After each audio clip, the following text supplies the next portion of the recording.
लॉकेट चटर्जी, मेरा सवाल यह है कि क्या ये झगड़े, ये तनाव, ये आरोप प्रत्यारोप इसलिए हो रहे हैं क्योंकि अगले साल चुनाव होने वाला है बंगाल में, वरना शायद मामला ठंडा रहता? देखिए, ये जो सिचुएशन है इसमें कोई राजनीति नहीं होना चाहिए।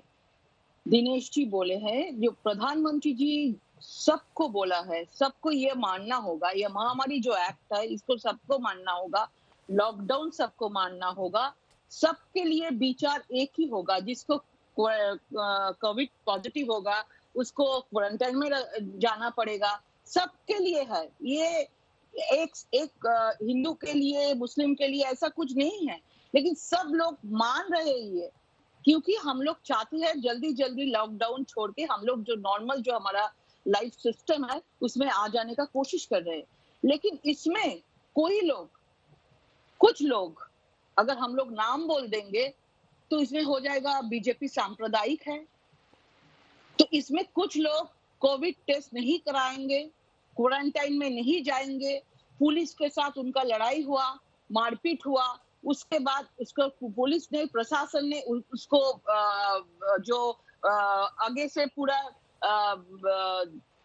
अटका दिया था, पूरा सब कुछ देकर, लेकिन उन्होंने ये सब नहीं माना। उनको टेस्ट भी नहीं कराना है, क्वारंटाइन में नहीं जाना है, सिर्फ इसको फैलाना है। आप बोलिए, इसका तो विचार होना ही चाहिए, इसका तो विचार होना ही चाहिए। जब वो मुसलमानों हो जाता है तब लॉकेट चैटर्जी या बीजेपी बोलिए बहुत सांप्रदायिक हो जाते हैं। और जब उठाने का बात है, जो ये जो घटना घटी थी उसके बाद जब उठाने का बात है तो पुलिस ढूंढ ढूंढ के उसमें भी राजनीति कर रहे हैं।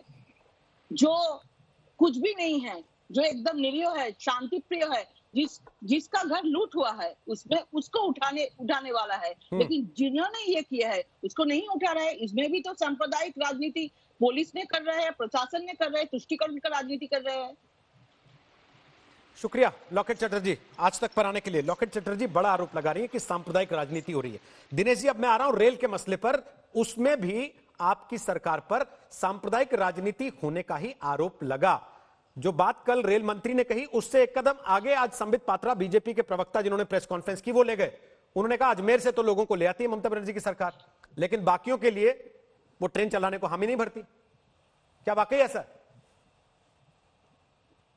देखिए, मैं नहीं समझता हूं कि मुझे इसमें कोई क्लैरिफिकेशन देने की आवश्यकता है। ये मैं इसलिए कह रहा हूं कि सब आज सब खुला है, सब इंटरनेट पे है, सब सोशल मीडिया पे है। हमारी चीफ मिनिस्टर ममता जी ने बाकायदा प्रेस कॉन्फ्रेंस की है, बाकायदा सब चीफ मिनिस्टर, 18 चीफ मिनिस्टर को उन्होंने चिट्ठी लिखी और कहा कि जितने भी लोग, चाहे वो बंगाली हो कि बंगाली ना हो, उस मायने में उनके लिए सब हिंदुस्तानी है, जिसको भी बंगाल आना है आइए, और उनके लिए जो भी व्यवस्था बंगाल में करनी पड़ेगी वो हम करने के लिए तैयार है। ये मार्च के एंड में कहा था ममता जी ने, ये है सब जगह पर है, ये रिकॉर्ड में है, तो आप रिकॉर्ड देख लीजिए। और देखिए, हम आपको ये दिखा रहे हैं, यहाँ पर 100 से ज्यादा ट्रेन की लिस्ट है, पता नहीं आप देख सकते हैं कि 100 से ज्यादा ट्रेन की लिस्ट है, और ये लिस्ट एक दिन में नहीं बनती। और रेल ने खुद 100 ट्रेनें, 100 से ज्यादा बंगाल के लिए दी है, तो वो कैसे हुआ? इसमें ऐसा होता है कि 3 मई से 7 मई तक, और हमारे पास सब चिट्ठियां हमारे पास है, आप कहें तो हम दिखा दें, और ये सब चिट्ठियां इंटरनेट भी में है।